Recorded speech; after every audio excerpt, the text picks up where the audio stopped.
Hey guys, welcome to today's Vehicle Visionary tutorial on the 2021 Chevrolet Suburban. We're going to talk about electronic precision shift today, something that's very easy to use, but something that is definitely new to the 2021 Suburban. And as you can see, there's no shifter on the column here. It's right here on the dashboard, and it's all push buttons. So after you've started the engine via the push button start right there, here's how everything works.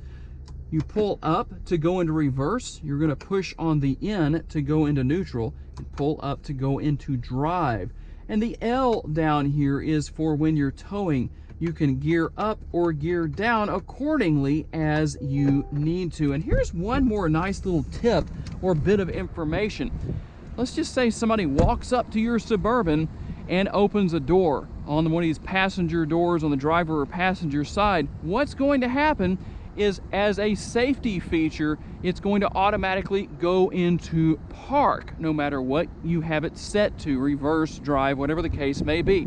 I hope that tutorial was helpful to you today, guys. If you want to see a full video featuring this exact Suburban, check out the end screen and make sure you subscribe as well, because when my channel hits 25,000 subscribers, then we are going to give away a gift card to one of you for $250 to Amazon.com. I appreciate your time and look forward to seeing you in my next video.